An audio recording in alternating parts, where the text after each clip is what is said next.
Welcome to A Shot in the Arm podcast. I'm Ben Plumley, and this is the podcast about innovation and equity in global health, because let's face it, without equity, what is the point of innovation?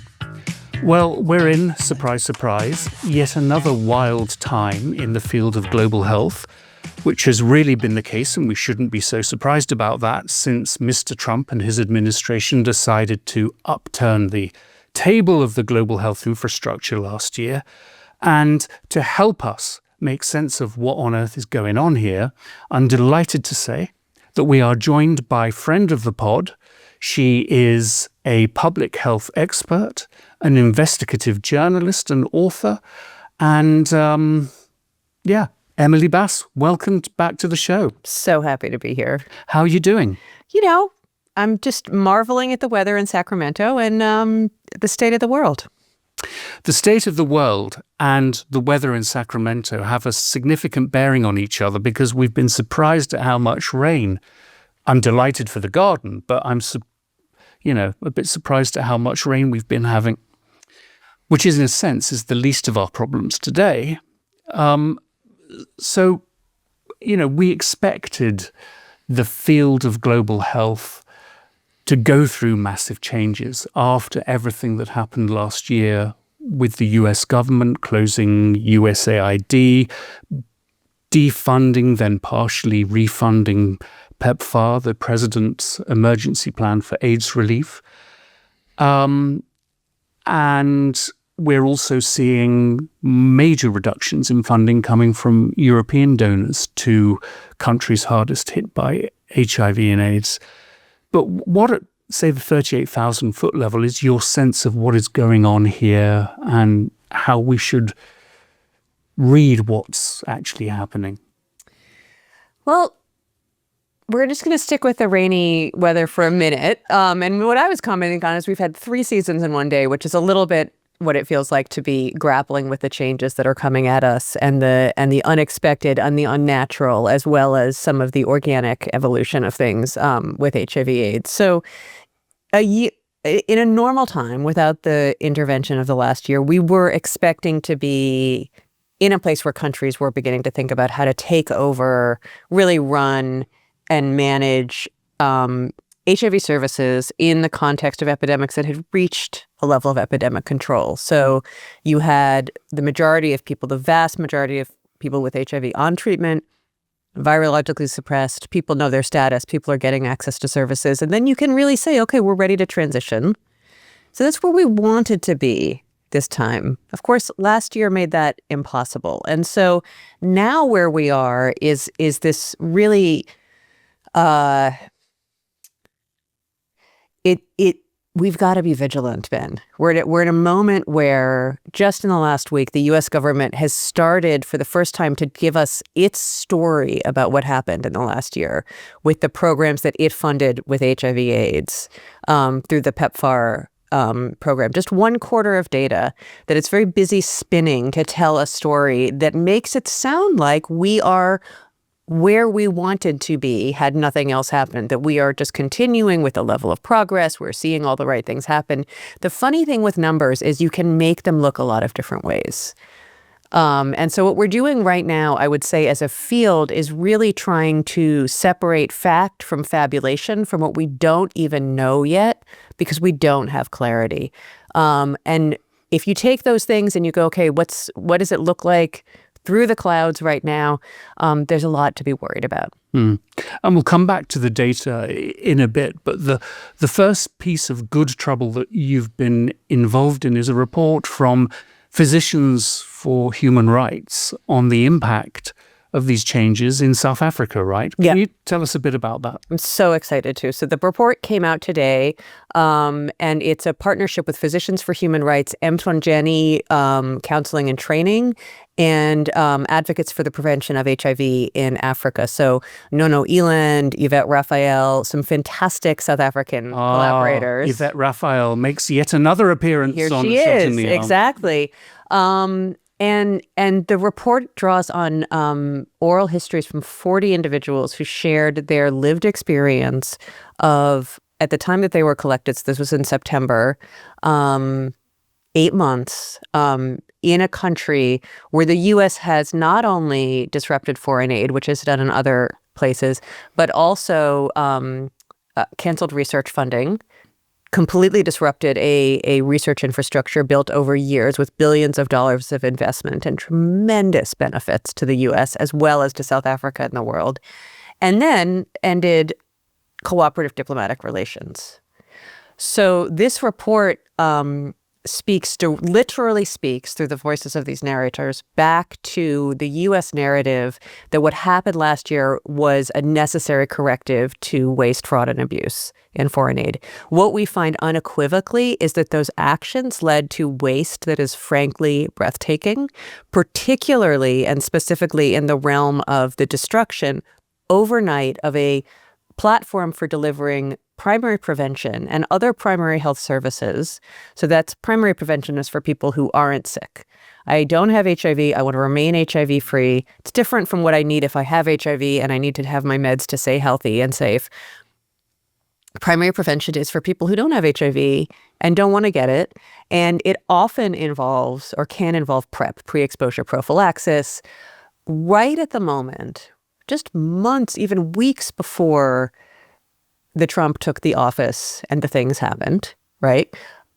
We had lenacapavir, a twice yearly injection come online that is a huge game changer potentially in primary prevention. Not because it is the only thing people should use, but because it is something that may get people to come into conversations, talk about different methods. If you haven't read the Choice Manifesto by Yvette and her comrades from the African Women's Prevention Community Advisory Board, Accountability Board, please do that. Choice is central, right? But if you have a shot in the arm, as it were. Except it's not in the arm. It's not in the arm, but there's other places, there's other well-padded places to get shots. You have a shot twice a year. For some people, that's going to be extraordinary. But those people, often young people, and in South Africa, it's 1,000 adolescent girls and young women that get HIV every week. It's 10% of the population, 25% of Just say that again. How many people being infected? 1,000 adolescent girls and young women. Just that population per week. In South Africa? In South Africa. 10% of the population, 25% of new infections. And I'll tell you something. If you've had a teenager or been a teenager, they don't want to spend their whole day waiting at a clinic. They don't want to be told that anything bad is going to happen to them. They're invincible. They're beautiful. They're strong. They're powerful. They're busy. They're distracted. They're on their screens, or they're thinking about how to survive. It depends where you live. But this is not a population that is going to go, you know what, let me wait all day at a busy clinic to tell a nurse who might or might not, be sympathetic to me that I'd like to have an injection for HIV. It's not going to happen. And the U.S. knew it, and South Africa knew it, and South African communities knew it. And so for the past many years, we've invested in a prevention platform that met not just AGYW, not just girls and women, but men who have sex with men, transgender people, sex workers, so-called key populations, where they are, and said, hey, what matters to you? What can we bring to you, close to you, in your community, with people who look like you, who understand what you're going through? What information, what services, what do you need so that we can begin to get you into a conversation about HIV prevention that eventually leads to potentially using PrEP? Whichever option is right for you. Or condoms, by the way, or other choices. Okay, so we built this platform. The U.S. really put money into it. And right when we had lenacapavir to introduce into this platform to see what happens if you have yet another option, we destroyed the platform. So when we say we have evidence of waste, that's what we're talking about. When you build something and all that you have to do basically is unlock the door and put the furniture in or whatever the metaphor is there, and instead you just knock it all down, that is wasted investments. And this report finds it in ways that I frankly still find shocking. Give us an example, from some of the 40 folks that you spoke with. So we talked to one young woman who was both a PrEP user herself and a former mentor and ambassador for a program called Dreams that mentored and provided information and life skills and economic empowerment to young women. And was a major investment from the US. Major investment. Made, by the way, under the first Trump administration. Right. The first time that there had been a layered evidence-based intervention package for adolescent girls and young women that looked at their economic, cultural, behavioral factors, all of it. And so this woman was a Dreams ambassador, was also a PrEP user, and she described going to the clinic fairly recently. She'd stopped PrEP. She'd thought that she'd had an exposure, and that's often why people get back on PrEP. Is they, that was scary. Let me restart my PrEP. So totally normal. A good primary prevention program, that's super easy. Welcome back. I'm so glad you're here. Let me give you your PrEP. Do you want to try something different? Great. See you in, X period. Let me know if you want to change. Let me know if you have questions.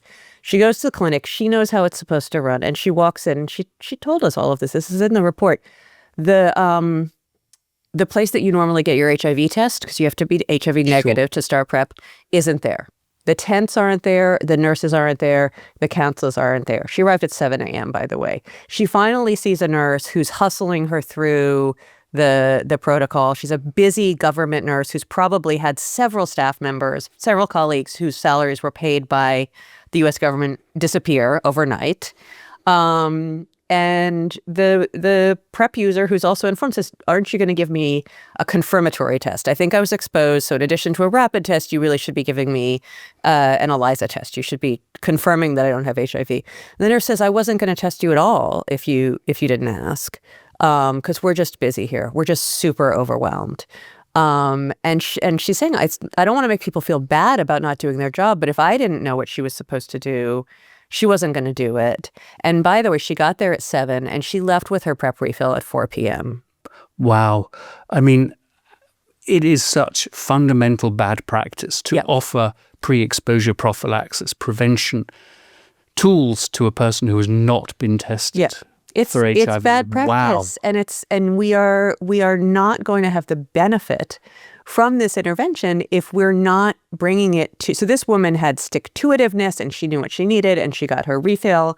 And so she walks out with her drugs and she's wasted a full day. She's wasted a full day and she's not in school anymore. Girls that are in school environment, young women in school environments cannot do that. Yeah. Right? The extended clinic hours, the school-based clinics, the peer counselors, that's all gone, Ben.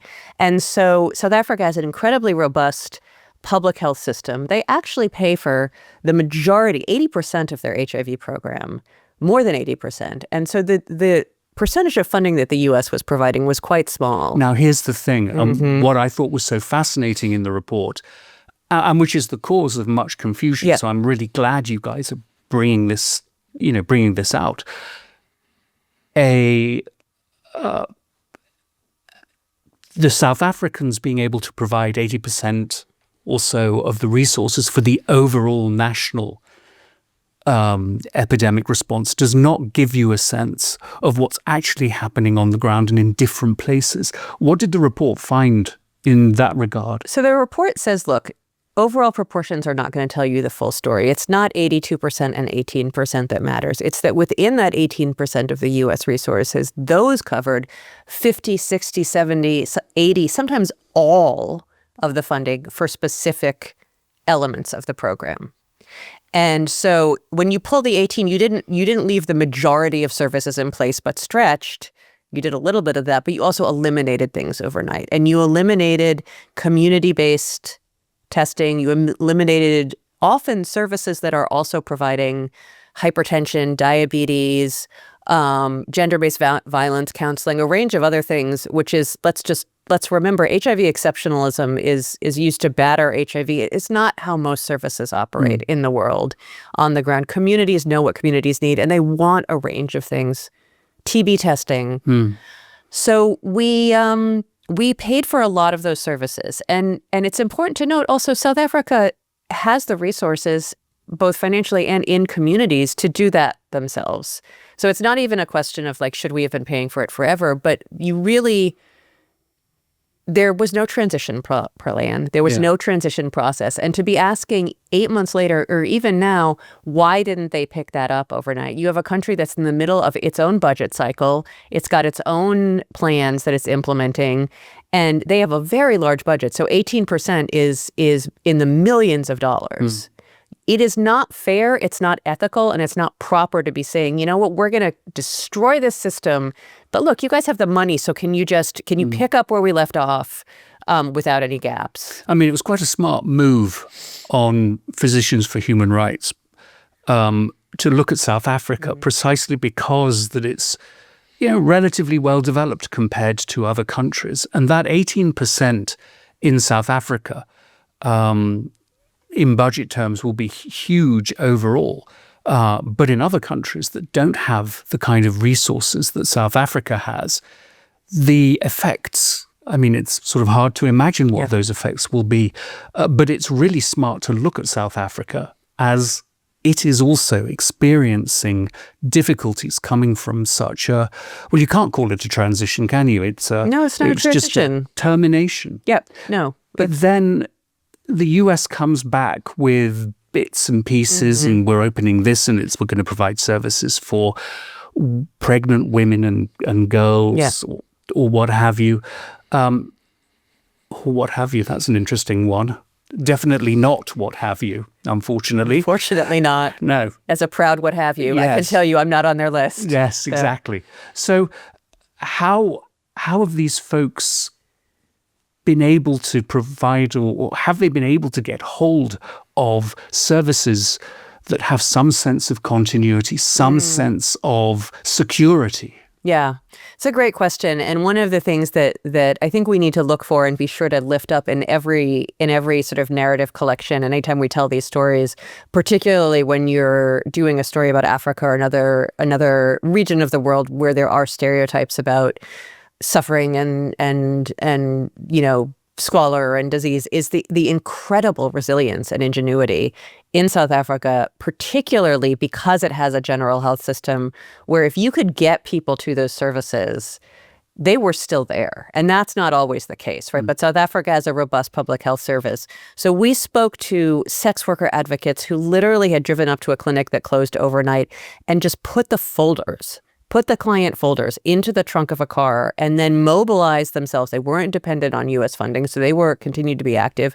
Track and trace efforts to get to every single person that they could who was supposed to show up at that clinic to say, we need to move you to a different clinic. We need you to be referred. And we also spoke to sex workers who'd done referrals. These are in different geographies, and said, I walked into a clinic with a referral letter, and the nurse said, you must be a sex worker. You're from a PEPFAR clinic. So the transitions are not easy, but the groups just went into gear because they knew there was some place for people to go. Now, were these groups being paid, these sex workers that you referred to, collecting all the information about patients? How were they managing this and putting food on the table? So these groups are not USAID and not US dependent. And I think that's really important to also part of where the resilience, South Africa is a country whose history is intertwined with community mobilization, autonomy, independence, civil society activism and advocacy and mutual aid. And so some of these groups, especially given the U.S.'s history relating to sex worker groups in particular, they were independent. They are independent. And I think as we sort of go through different topics, we're going to keep coming back to this question of, or this issue of the incredible value of a resourced, autonomous, continuous civil society that can do accountability work, but that can also do these rapid response kinds of things. And more broadly, what really shocks and surprises me about all of this is that South Africa should be a natural ally of the United States. And I mean, really right across the continent, but particularly Nigeria and South Africa. It's so important for American interests in the region. I mean, it beggars belief, it really does. Anything else in the report? What about treatment? Well, before we do treatment, I just want to talk a little bit about one of the other reasons it's important to look at South Africa. And I would certainly say there are multiple levels on which we all benefit through any program where we understand that our survival is intertwined. So if we're doing an HIV program in Lesotho or Malawi or Niger, there is, I would say, a benefit to a program that is really based in understanding how to make things work. Those benefits come back to all of us, right? Not everybody feels that way.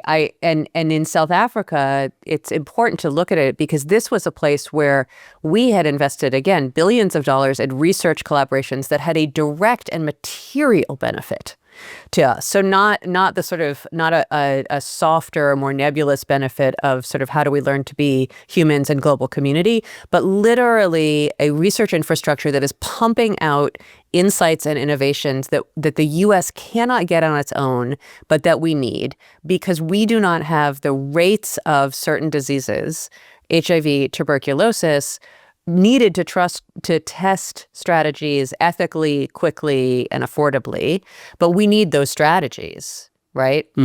And so, just as one example, the U.S. put resources into a trial conducted by South Africans that identified the treatment for drug-resistant tuberculosis. Yes. That is now the WHO gold standard, right? So South Africa does the research, WHO adopts it.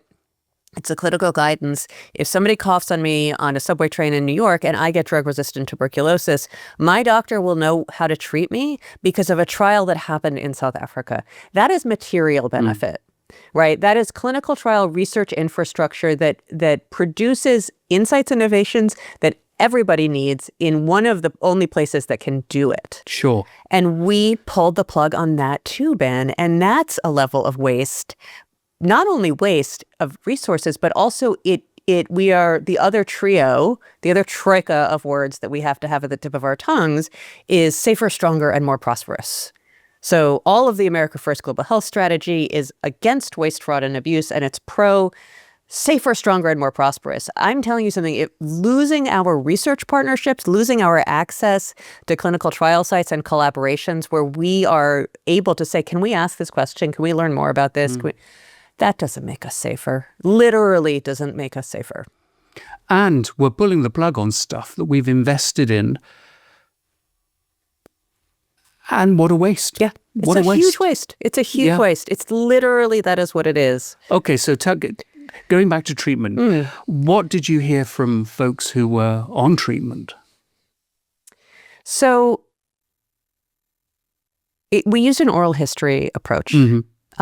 Which can mean different things for different people. Some people want to just tell the history, their lived experience of a moment in history that is otherwise going to be recorded by the people with visible power. And some people want to do an oral history that starts with their birth, basically. The beauty of oral history is people get to do a little bit of both.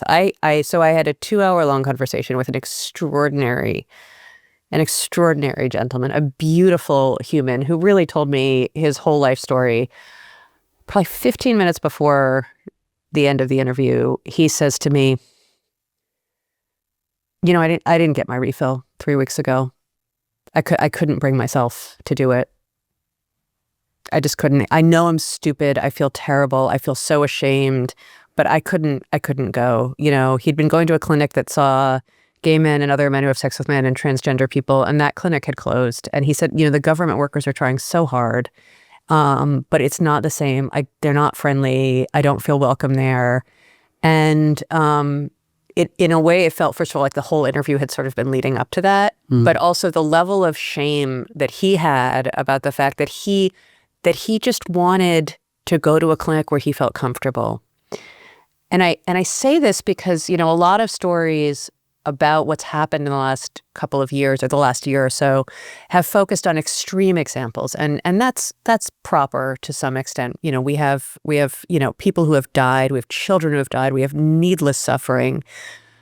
But the human dignity of being able to get healthcare that is acceptable, affordable, accessible, and quality, right? The idea that, you know, and this is not the only person I spoke to like this, that yeah, it's there. We know it's there. We can't bring ourselves to go. You can't underestimate how difficult it is for someone who feels they will be judged and stigmatized to go to a clinic. You know, the old venereal disease clinics were hidden away and, you know, the walk of shame to reach them.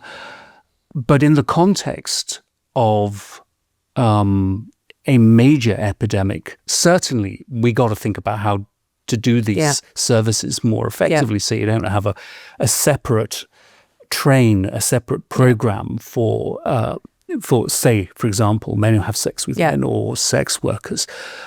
But it can't be underestimated what a challenge it is to go into these very busy clinics, to say, I'm here to pick up my refill of HIV medicines.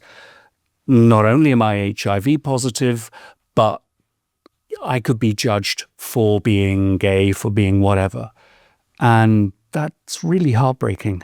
Yeah, and I think it also, again, comes to this question of what were we supposed to be doing at this time in the HIV response in South Africa and other places. Not, there was no perfect roadmap, but we were supposed to be, I think, beginning to figure out how to integrate systems, integrate clinics, integrate services that might be standalone, that might not be feasible for the long term, into a general population, or into take various approaches and figure out, okay, this proportion of clients, at a gay men, MSM, or transgender clinic can go to the general population, and what they really want is one dedicated counselor. Well, that's different from an entire standalone clinic.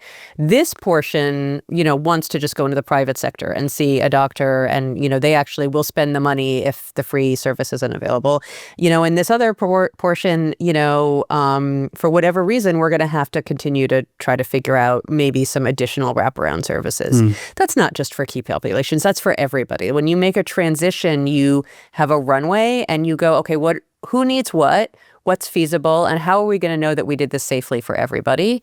And then you change over time. I think that this man that I talked to who was tormented by not having gone for his refill, if he had 6 months or 3 months or whatever it was, with the people he knew at that clinic to say, look, this is how it's going to go, you're going to have an appointment there, and you'll meet the doctors. All of these things make change possible. But what happened wasn't change, it was traumatic.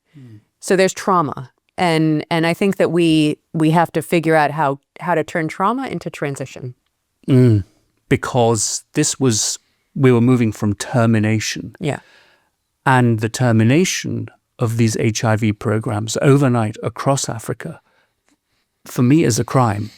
Yeah. And it is a question now of how the countries, with everybody's help, rebuild or build differently programs, secure services that can help them get back on track.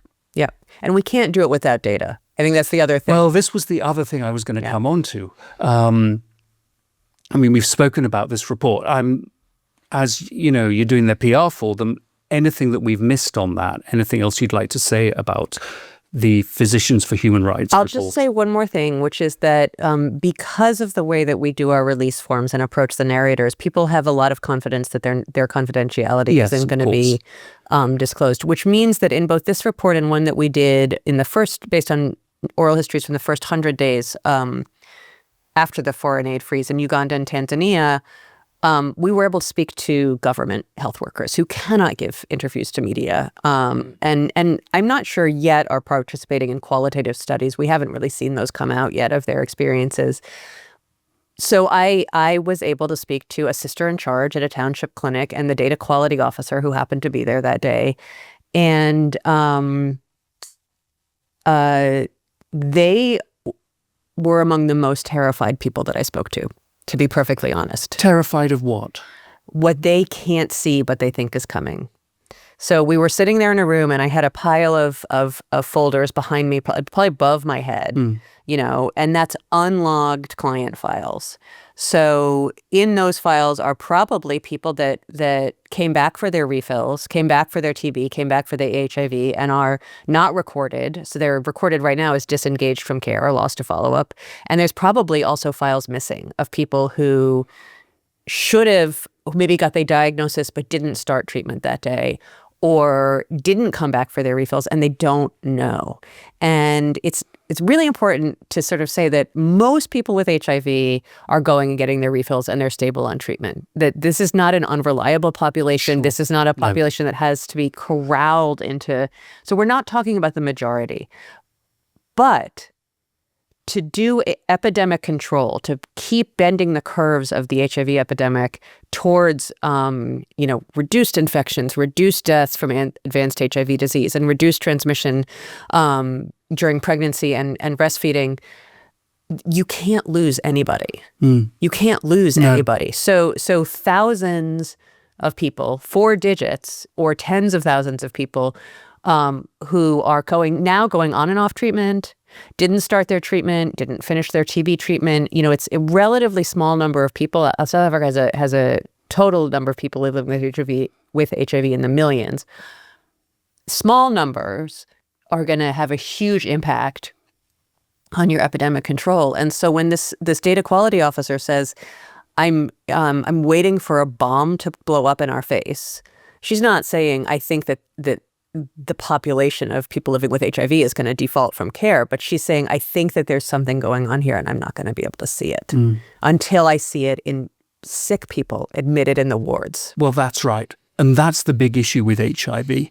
You get infected and it can take even up to a number of years before you start seeing symptoms.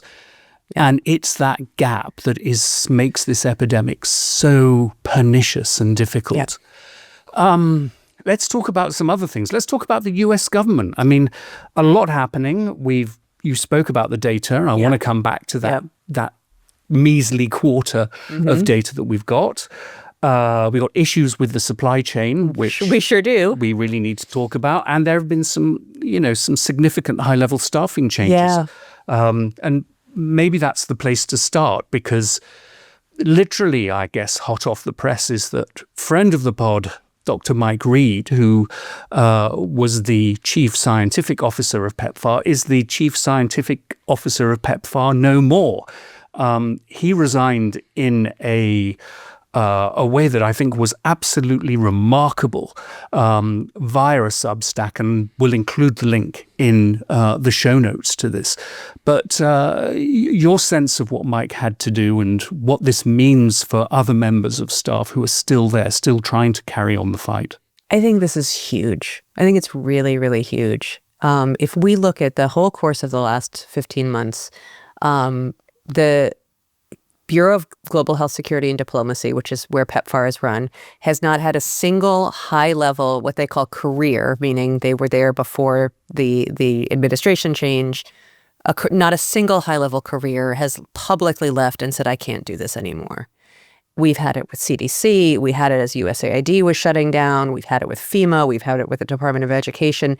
No other federal agency that has withstood the kinds of changes that have happened. I can't think of another one where the careers have been so stalwart. So let's applaud them. And Mike says in his Substack, these are tremendous people working under often immense strain right now. So we haven't had a departure. And Mike said in a Substack, I can't do this. I can't be sure that I can keep doing my job without being essentially warped or implicated in things that I can't stand by. It's very specifically talking about global health as being inherently anti-fascist, right? Inherently about solidarity, equity, human rights, and that he can't reconcile implementing a program that should be based on anti-fascist principles for this administration, which he doesn't call fascist, although I'll tell you, if you're not anti-fascist, I can tell you what you are. But he does call them authoritarian. Yeah. And I really, really hope that folks sit up and take notice, because, it's not, he didn't walk out, to meet Dr. Dimitri and Deb Corey and the CDC. He didn't get clapped out. But this is a moment where you have somebody stepping out and saying, I can't do this, and everybody should be concerned. And it's generous that he did it. It's generous that he stayed. It's generous that people are still on post. I mean, this doesn't mean we don't want all the careers to walk off. But he's saying to people, especially in Congress, who are starting to pay closer attention, you are right to be concerned. Right. I mean, it was a very, very brave thing to do, I think. He has really worked over the last however many months to keep the train running, keep the elements of PEPFAR that matter. But it has been a challenge, and I think the way that he has done this will undoubtedly cause personal cost, and we all have to stand by him. But as I said, we'll include his Substack, as always yours, in the show notes, and I'm sure we'll be seeing much more of Mike on the podcast. Okay, let's talk data. The US released a report, you said at the start of the podcast, identifying how well and how marvelous the data was showing, how well they were doing. Yes, they did, Ben. We will put the link to this maybe in the show notes as well.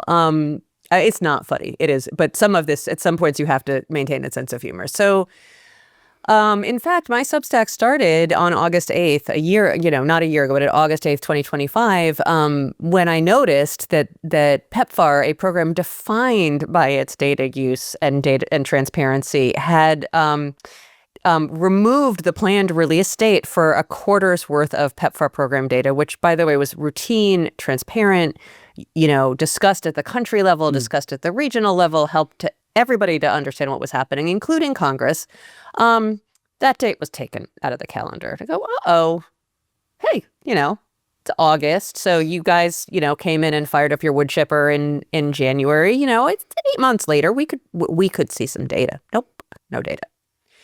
And we've been in a data blackout ever since the Trump administration took office. And what I would say is I consider us still to be in something of a data blackout. So I want to be very measured. And I was surprised by this, actually, that the release on Friday of 1 quarter's worth of data didn't really feel like a victory. It felt like confirmation that we are, at the moment, our global health programs are being led by people who are actively disinterested in aligning investments with impact on people's lives and health and absence of suffering.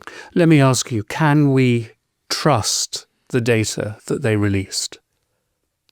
That's a really good question. I think we can trust the data that they released. The data were collected by the same the same sites, the same systems, the same staff. There's a lot of, let's talk about heroic people still on post, country level staff and then headquarters level staff doing data collection. So I trust the data, and I urge everybody to look at what MFAR and collaborators have done with the same data set, which is to look at it and to come up with very different conclusions than what the State Department has come to. And I would not trust their press releases at all. Right. So it's their analysis and their interpretation. Yeah. But I asked that question because Marco Rubio, Secretary of State and National Security Advisor and chief bottle washer, whatever else, to Mr. Trump, has indicated that, their own PEPFAR is now only concerned with pregnant women and young girls. So am I right in thinking that the data they are collecting is from the pool of people they want to have the PEPFAR program work for? Mm-hmm. Or are they still looking at the broader population and, the populations like men who have sex with men and sex workers are still in there? That, I guess, is why I was asking the trust question. Mm-hmm. So you just opened up a can of worms there. So let's just there's all of these different things that are so, they're a little bit in the weeds, but we really have to get into the weeds. Vigilant, as I said. This is a moment for vigilance, right? Whether it's sunny or rainy when we step outside or the sky is clear, we got to be keeping an eye. The visibility is very obscured in this realm. So just on the pregnant and breastfeeding women, it's a really, really interesting thing. The press releases, the self-praise, the self-congratulatory press releases, and then what I kind of call the fabulation that is going on, in other spaces, including a recent public appearance by, Rubio hench person, Jeremy Lewin, They are just could not be more pleased with themselves about what they are saying is an increase in the number of pregnant and breastfeeding women on PrEP. Here's the thing, Ben, is that up until January 2025, or whenever the waiver went into effect, recording whether your PrEP user was a pregnant or breastfeeding woman was optional. It's what's called an optional disaggregate, or if you're, you roll like that, an optional disag. So you have a clinic that is serving people, and they may or may not be recording that this is a pregnant breastfeeding woman, okay? They may just, this is a woman, she came in, who knows, right? When you have, and in this case, it's also called an indicator, when you have something like that you're measuring, right? In this case, how many pregnant and breastfeeding women are taking PrEP, you have to compare apples to apples. Yes. So they're calling an increase. It was this many women to this many women, and that's a sign that literally, this is in their press release, we're progressing towards control of mother-child transmission, which is also confusing to me because PrEP is for people that don't have HIV.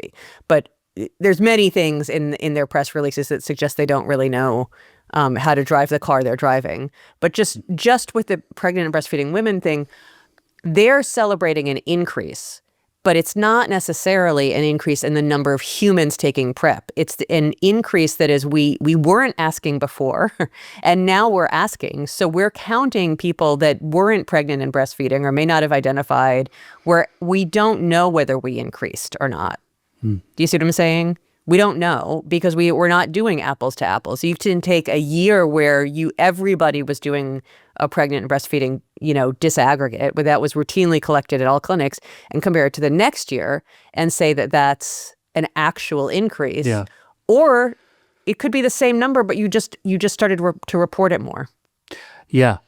And the challenge is continuing data recording approaches. Yes. That you started with. You can't make claims about whether things are improving or getting worse. Yeah. Now, there was also data around kids with HIV on treatment. Yeah. What were they saying there? This is another, and this press note that we're talking about came out yesterday, came out on Monday after a weekend where the media coverage didn't go maybe in the direction they expected it to, and after congressional briefings where Hill staffers weren't buying what they were selling. So a media note comes out yesterday that is, I think I'm ready to go on the record saying it is the most bizarre document I've ever seen come out of PEPFAR about its data. I think I'm ready to just go there. Say it. I'm just saying it. It's truly bizarre. Somewhat stream of consciousness, but not in a Joycean way. You know what I mean? And it says, look, the number of children on antiretroviral therapy went down in year after year after year, and that's a really good thing because it shows that we're making progress against mother-to-child transmission. So here's the thing, Ben. Again, it is not clear to me that the people that are speaking into a dictaphone and then having that turned into a press release understand how HIV works. If you have people with HIV, adults living with HIV, you want that population of people on treatment to grow and to stay stable at a certain point, because some people are going to die. You don't want it to go down because it means people are dying. With children, there's going to be a certain number of kids that age out into adults, so you do lose it, and there are going to be a certain number of kids. Okay, but the only time you would say celebrate the pool shrinking because it's kids aging out into adulthood and minimal levels of death, you can't celebrate that until you have closed the gap between children on treatment and adults on treatment. Right now, in across the world, only about 55% of children living with HIV are on treatment. Okay, compared to much higher figures in adults. In some regions where PEPFAR operates, particularly in Southern Africa, South and Southern Africa, it's a bit higher. In East Africa, 2/3 of kids with HIV are on treatment. Not 100%, not 90%. So if you're celebrating that you have a reduced number of kids on treatment against a backdrop where 1/3 or even a quarter of the kids who need treatment are not on treatment, you should not be celebrating. You have a problem. You have a problem. And we have a problem if the people in charge of giving away billions of dollars for further health aid don't understand how to measure impact and frankly, don't even seem to really care about what happens to children with HIV because they have removed the age disaggregate. There's that word again. You could say disag, right? They've removed the age disaggregate. So going forward, countries that have funding under the America First Global Health Strategy will report on 2 age groups, Ben, 0 to 12 and 12 months and up, which is great for those of us like you and me who are sort of, forever young. We can just count ourselves in the, that big bucket category. But for kids that 50% of kids with HIV who are not on treatment die before their second birthday, 12 months and up, we'll never see it. We won't see it. We're not asking the question, so we won't see it. And this is, I think, what is so terrifying about this absurd lack of responsibility at the highest levels of the US government. This is an example where you take a declining figure totally out of context, and given that we are reducing the spread and availability of these services, we don't know who isn't coming into the clinic by definition. We don't know how many kids are being born with HIV. Well, that's a bit of an extreme assertion. Places like South Africa, places where PEPFAR is still functioning with the governments, yes, there are mechanisms for counting those. But given the disruption, we're not having the same kind of comprehensive data oversight that we had that gives us the confidence to say we're making improvements here. Yep. I mean, it's a grand shit show. It is, but I will say that between Mike's public departure and the most bizarre data document in PEPFAR history,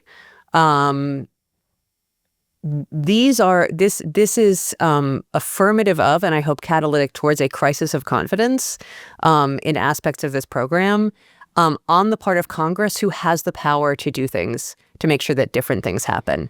And so the fact that we have that the folks in charge are publicly celebrating declines in children on antiretrovirals, there are people in Congress, there are leaders of faith communities who know very, very well that that is not something to be celebrated, because they knew what the treatment gap was for children before the wood chipper got fired up.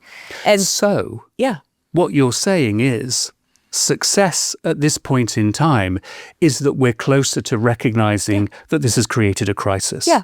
We're closer to recognizing, and it's really overdue in my view, that the same people that brought us the Straits of Hormuz are running the America First Global Health Strategy. There's no difference. There's no plan for what to do with a crisis. And if I can be totally frank here, there has been too much accommodation, too much benefit of the doubt for the America First Global Health Strategy, perhaps because historically HIV has been buffered from the foreign policy agenda of the administration in charge. We haven't had to see the HIV resources as of a piece with the broader foreign policy agenda. And PEPFAR is a perfect example of that, because it is a genuinely effective program that saved millions of lives, that was created by the person who also brought us Abu Ghraib and waterboarding and extraordinary rendition, right? So we know of what we speak. President George Bush. Who's that again? George Bush. Yes, exactly. Yeah. So people have been pulling their punches. I'm sorry to say. People have been acting like we can look at the America First Global Health Strategy and say, it's got strengths and weaknesses. There are opportunities. There are ways to work with it.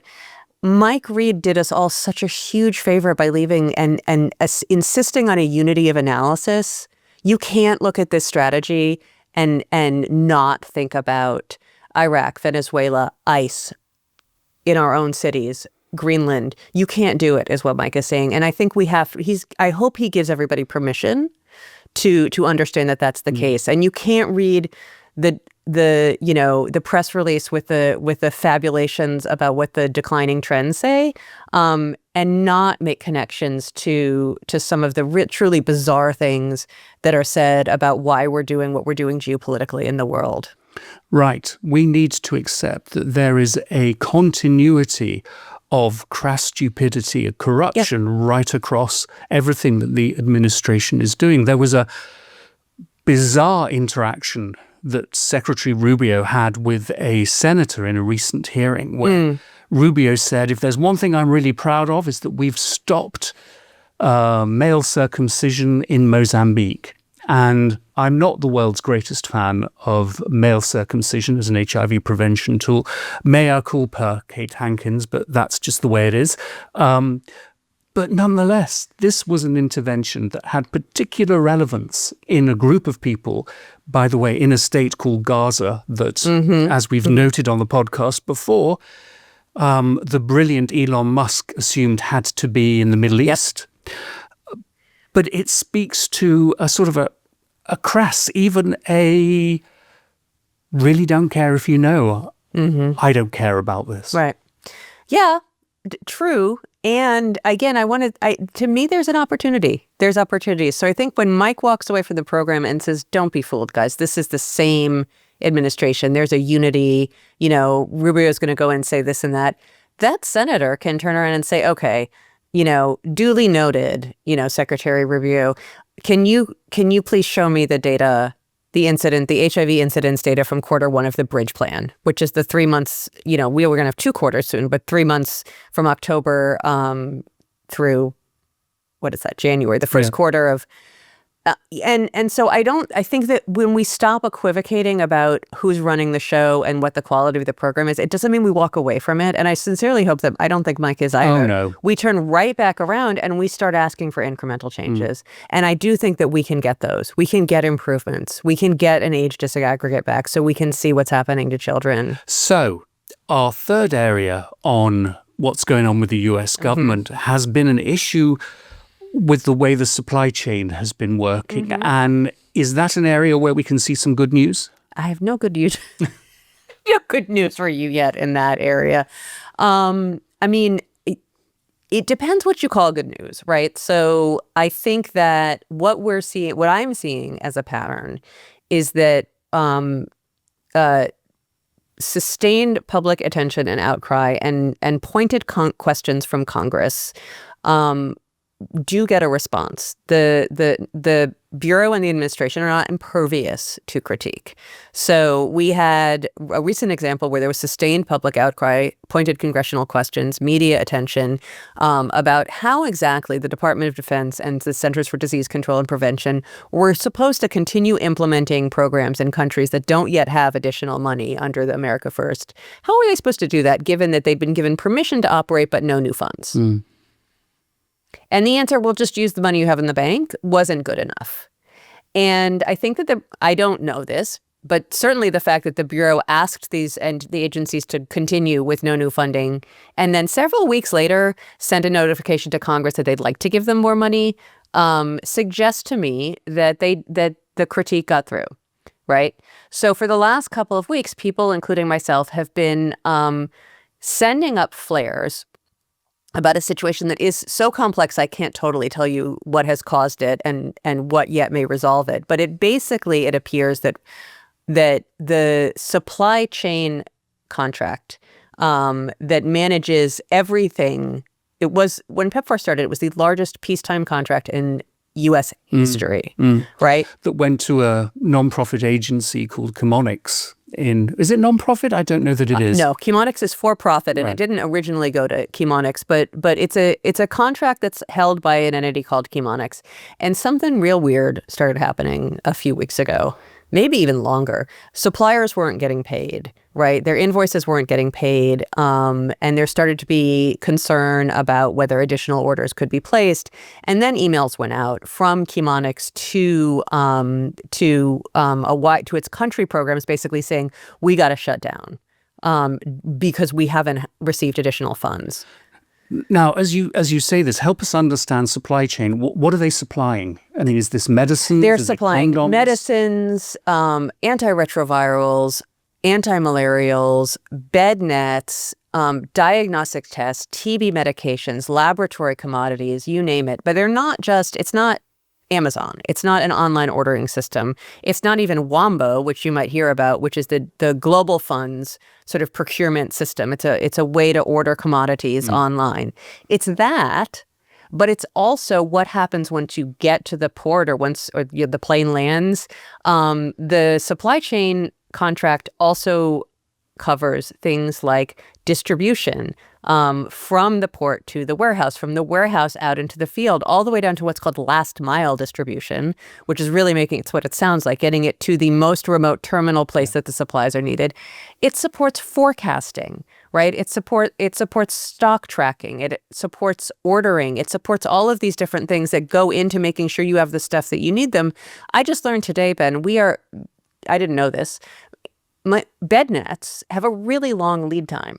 So you can't Amazon Prime 2 million bed nets if that's what you need for your country. It's not going to come in 24 hours if you click buy within the next 11 minutes. In fact, we needed to have been placing those orders now or before now for 2027. Right. So when you start to disrupt a supply chain contract and people can't place orders that need to be placed for things that need to be there a year from now, and you shorten that lead time, you're looking at a world of suffering. Right. Why is this happening? I mean, how did this come to pass? What did the government do to Chemonics? So I don't know. I mean, that's really the honest answer. And nobody can entirely untangle what has happened and where the bottleneck is. And Chemonics is a for-profit entity. It's got, billions of dollars. I'm not telling anybody to move money from one place to another, but suppliers not getting paid. I mean, there's all sorts of ways. Yeah. Chemonics will not say what happened, so we also don't have a narrative from them. So it's immense confusion. But I'll go back to something we were talking about earlier. These are the same people that started a war in Iran with really not understanding what happens if you don't then get control over the Straits of Hormuz, right?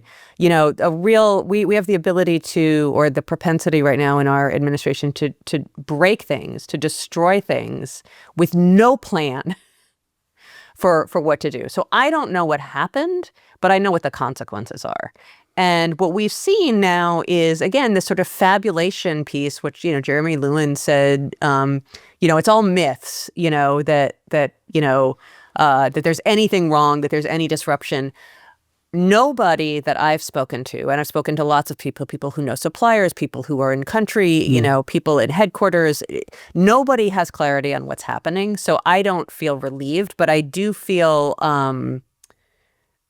I feel that there's a possibility, because we have now seen that this administration with this issue sometimes mitigates, that if we keep talking about it, I don't have to be able to tell you why it happened to tell you it's a huge problem. And if we keep talking about it, maybe we can help. Maybe it's congressional oversight. Maybe it's a special hearing. Maybe it's saying, look, we don't just want you to run through the end of the contract, which is now what they're saying.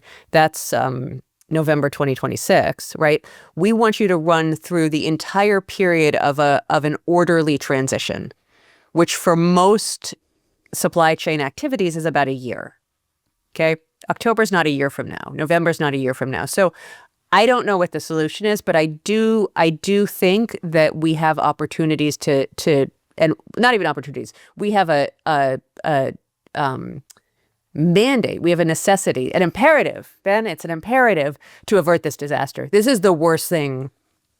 This is the worst thing that could possibly happen to these precisely programs. Because if there is a disruption in the supply of HIV medications, then we have a serious problem. Yeah. And we don't know yet if HIV medications are going to be subject to the same kind of frantic ordering that we're seeing with bed nets. Well, HIV meds, a lot of first line is paid for by the Global Fund. So it's different. It's different with different commodities. the example, I've been talking about this a bit in the last few weeks, and people have said, what does it look like? What do we need to worry about? And I keep coming back to this oral history, this conversation that I had in the first round in Uganda and Tanzania in the first 100 days. It was Good Friday, and the clinic executive director, program executive director, and her clinical officer came in, and these are people of faith, so that was actually kind of a big deal. Yeah. And the drugs were in Uganda. They were in a warehouse in Uganda. But when the supply chain contract got turned off, the same contract got turned off. When it got reactivated, not all of the subcontracts, not all of the different components got turned on. So it was possible to get drugs into the country and into the warehouse, but the last mile delivery to get them out of the warehouse and distributed, that didn't get turned back on. And so because of that, this clinic had not had enough medication, including for its pregnant women. Oh. And 25% of a recent cohort of women living with HIV had given birth to babies who were PCR negative, who were positive, HIV positive at birth. And in a cohort with a regular drug supply, that would have been 0. And so when people say what happened, that's a wobble in the supply chain. Yeah. That's a wobble. That's a minor disruption.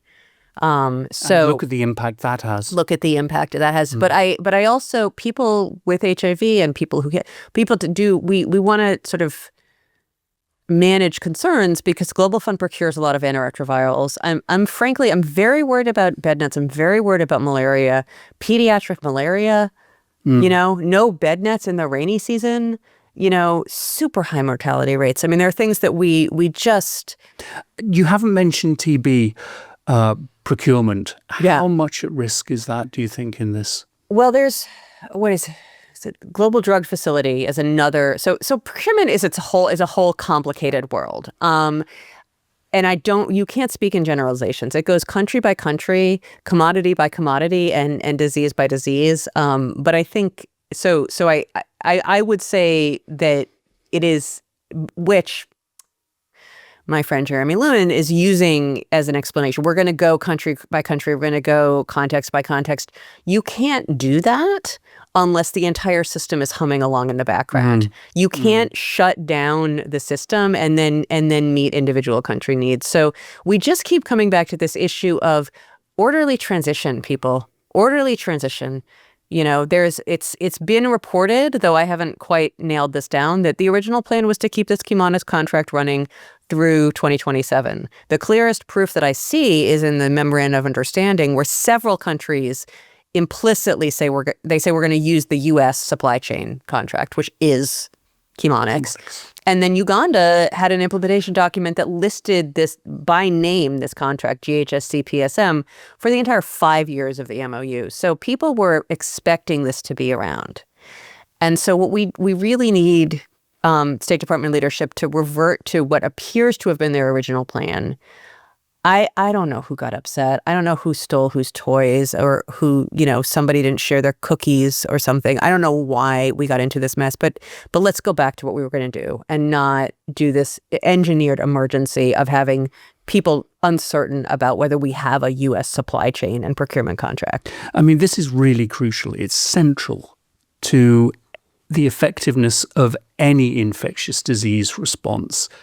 And I'm just grateful that through your Substack, you're keeping a close eye on this and will, keep us informed as we get news. You said earlier that you were firing up flares. Yep. And this seems to be one of those flares. Yeah. Well, and I think, one of the things that we're in the business of telling fact-based narratives. We're in the business of being clear about what's going on.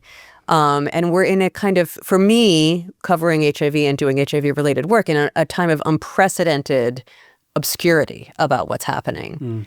And we cannot report, I think, with the same level of certainty and clarity that we used to be able to because the information is so incredibly hard to get. But we can say this is an area of concern. Something here doesn't look right. And so with the email and the piece that I wrote that shared, that countries had been told you're going to have to shut down by the end of April in some cases, I can't tell you why that email gets sent. I can't tell you where the funding bottleneck is or who's to blame. And I'd like to be able to do that because that helps us figure out the solution. But I can say what I know.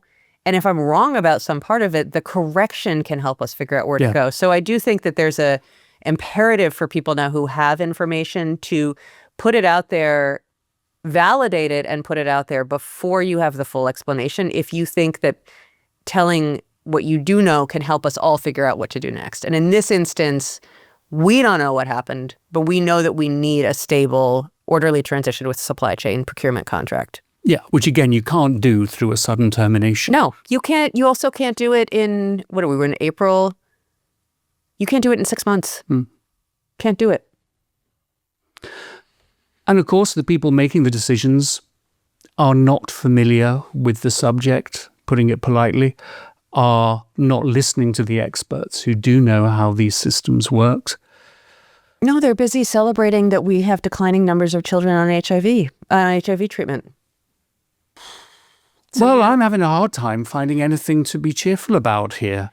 I mean, is there anything happening that we should be... Well, look, I think that I think it's good. I think it's good that we have the data. We have the stories that this administration's leadership wants to tell about the data. We have Mike Reed saying, don't be fooled. It's the same people. And I'm coming out and I'm going to work with you on the other side. And we have something that I'm kind of curious about, Ben, which is I know you have a project in the works that I'm... Oh, I have a fiendish global plan. Just Coming is a new initiative from A Shot in the Arm Media, which is called AIDS2060, and it's thoroughly irreverent. And I think everybody knows how much I loathe and detest targets, not least the one that the UN General Assembly imposed upon us, ending HIV as a public health crisis by 2030. I mean, what on earth does that mean? Anyone's guess. I don't think we were ever going to achieve that. We're certainly not going to achieve it now. And so what I'm doing is starting to look at what are the long-term things that we need to commit to and anticipate so that we recognize that HIV is going to be around.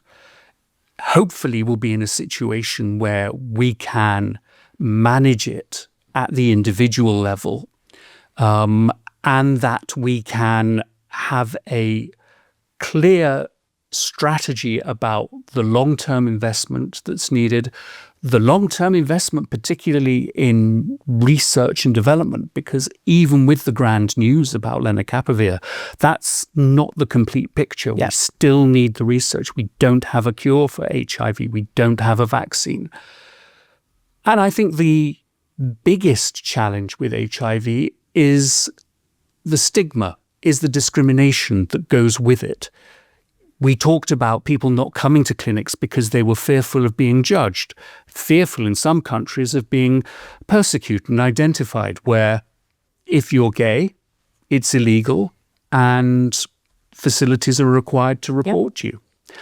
So I took the notional idea of the Global AIDS Conference taking place in 2060, and what would we expect there? What would we like to see? And so there are going to be a series of podcasts and thought pieces around some of the trends.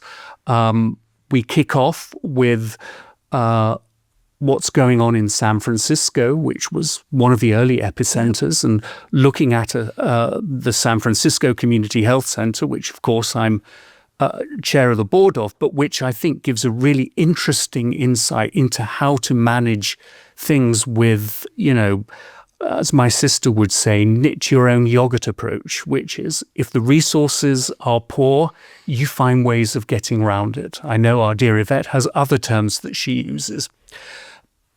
But I also think that it's time for us really to consider some of the bigger 38,000-foot level challenges that we've not been able to accommodate. It is shocking that the HIV epidemic could be so disrupted so rapidly. And that's US investment, but it's also because, and I confess this as a former partly still HIV exceptionalist myself, we haven't made links with other health priorities. And so I'm really going to be looking at how we fit into the global security conversations, where disease spread has geopolitical effect on regions and political structures and stability, looking at how we link with the climate crisis, because it won't just be HIV. That was the first of these new wave of zoonotic infections coming through, where we get closer to animals, where we expose ourselves to more pathogens that we didn't know existed.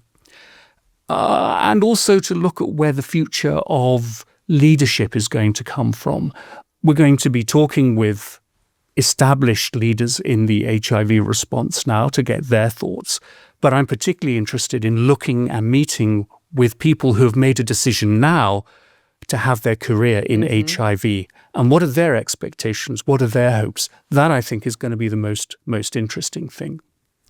And while you have given me the floor, I have to say that in my role as co-chair of the other organization I'm involved with, we're embarking on a major strategic change.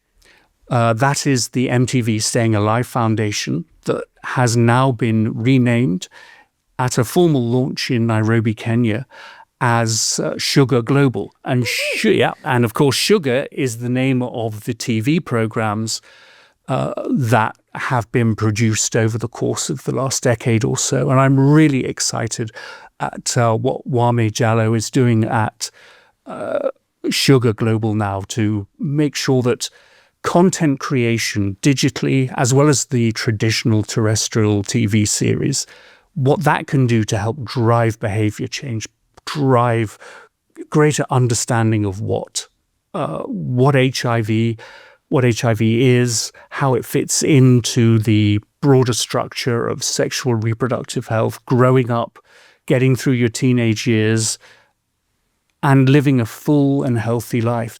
I'm wondering if you can connect the two things, because I think there's something in your AIDS2060 vision, or your sense of where the world needs to be going, right? And this evolution, the launch of Shuga Global, taking something that's been around for 10 years, really, continuing to ground in community leadership and having it be launched out of Kenya and out of Africa. Is there something in that development that also feels like a seed crystal, or something that we need to take and nurture and make sure is part of whatever the best possible outcome is as we move towards 2060?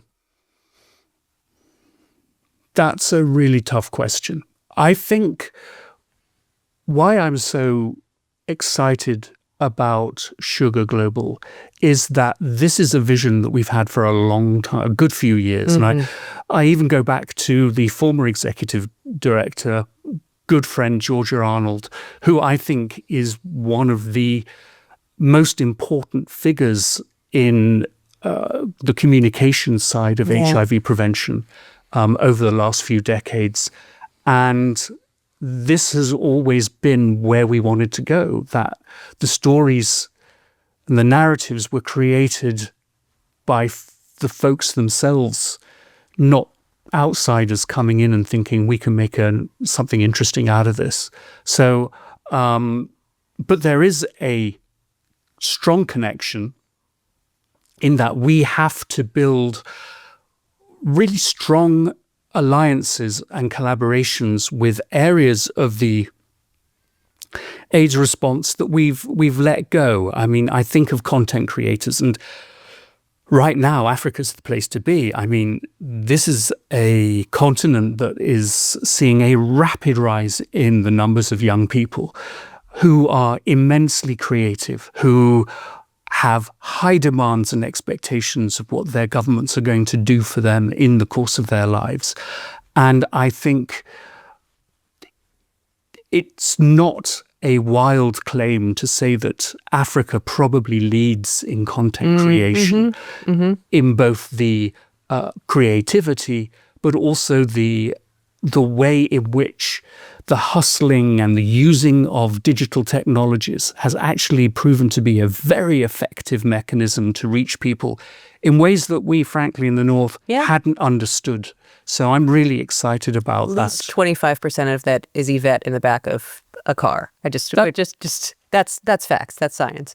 I mean, what I hear you saying, where I see a connection also, is who's telling the stories, right? Not to, go all Hamilton on us, but who lives, who dies, who tells your story. And you're I think with AIDS2060 and with Shuga Global, it really success, the outcome we want and need is one where the narratives and the storylines and the content creation are rooted in the communities that are also the focus. And so, to me, there's a really interesting pairing of those two updates.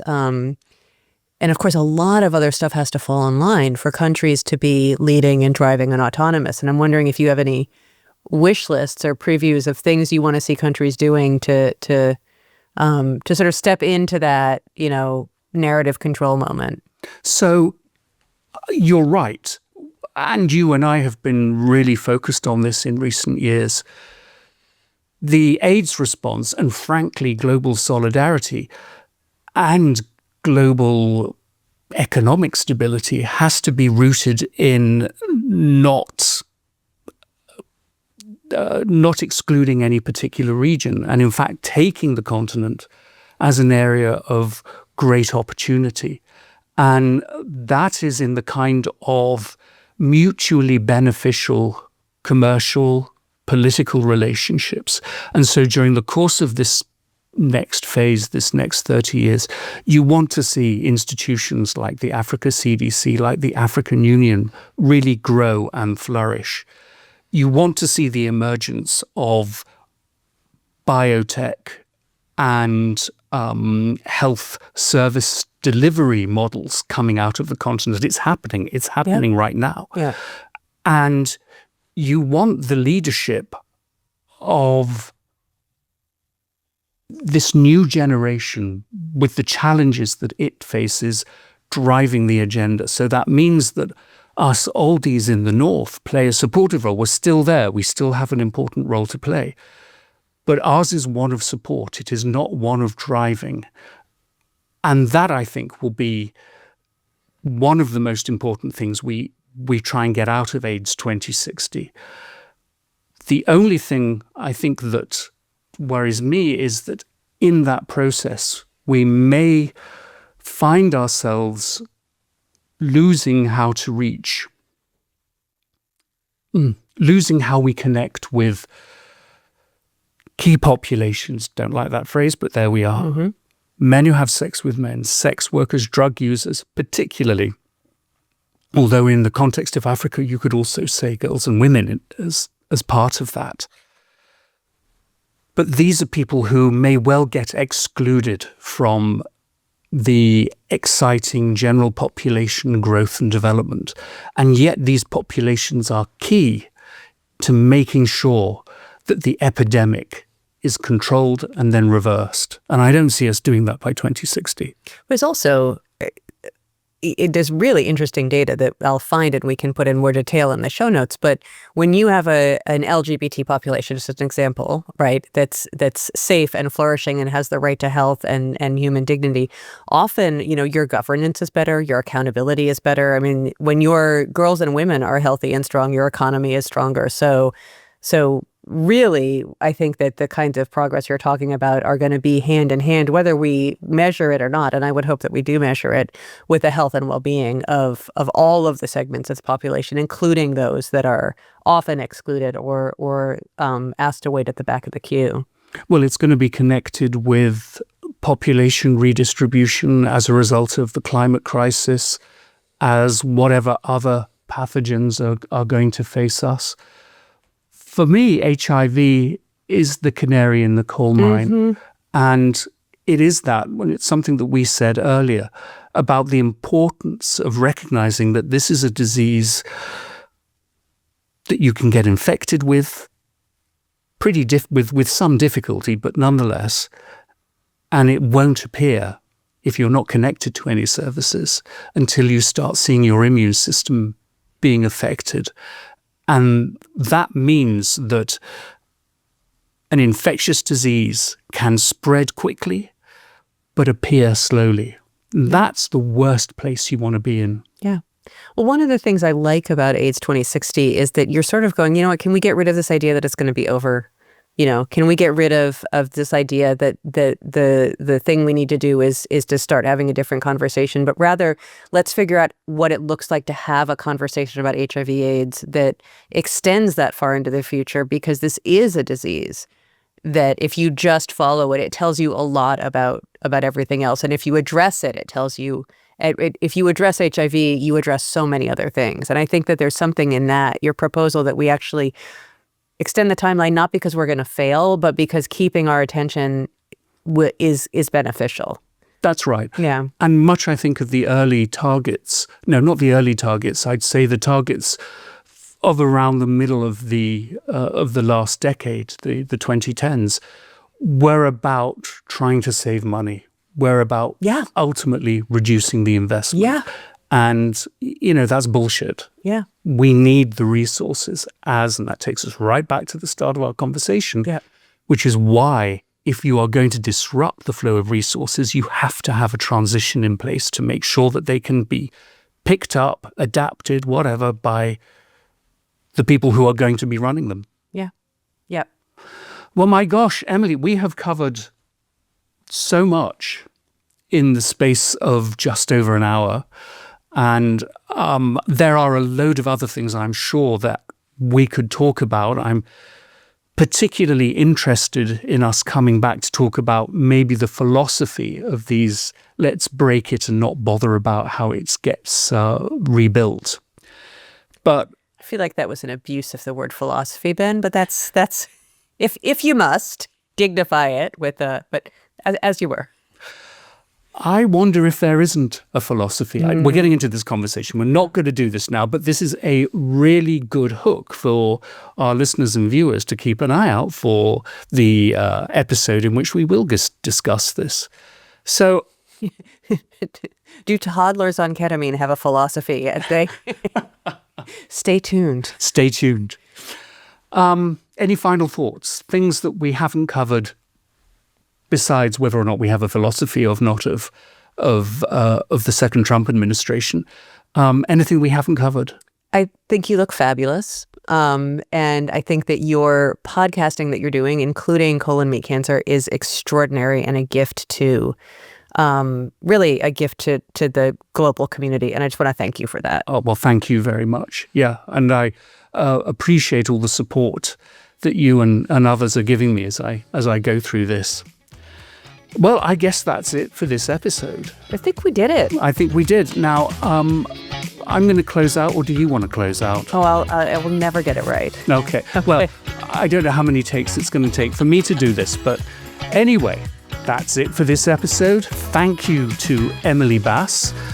Thank you to Eric Espera, our director and producer. A big thanks to you. Now, you can subscribe wherever you get your audio podcasts, but we're on a push to increase the subscriptions to our YouTube channel and our Spotify video channel as well. So please subscribe, give us 5 stars. And with that, have a great week and a safe week, everyone.